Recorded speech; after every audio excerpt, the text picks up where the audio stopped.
As COVID-19 coronavirus infection continues to spread around the country, data has shown that minorities are often disproportionately impacted by infection and death.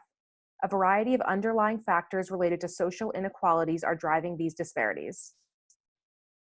Looking at hospitalizations for COVID-19 and taking into account age, data from the CDC shows that people who are Black, Hispanic, and Latino, and Native American/Alaskan Natives have 4 to 5 times the rate of hospitalizations compared to white people.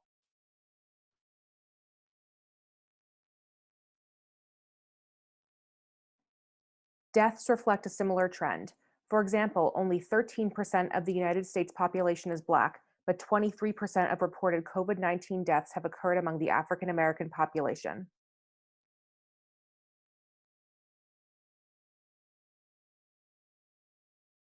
In Georgia, for example, Black Americans represent 32% of the state's population, but account for roughly 47% of COVID-19 deaths.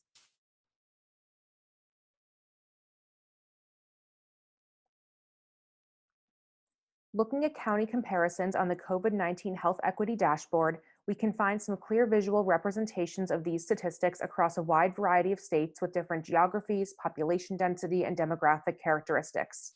To start visualizing, click on the tab Map Your State. By selecting a state and next selecting deaths under COVID outcomes and finally selecting percent African American in county population characteristics, you can map side by side these relationships in a state of your choosing. As we see here, deaths per 100,000 in New York track with the African American population.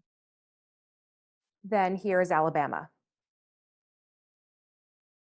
Next, by selecting a state and selecting cases instead of deaths under COVID outcomes and selecting percent African American in county population characteristics, you can map side by side these relationships in another state of your choosing.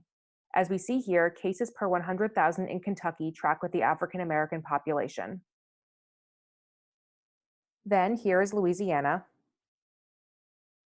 Missouri, and Ohio. Take a look for yourself at these maps and see the relationships you can visualize between COVID-19 and county characteristics.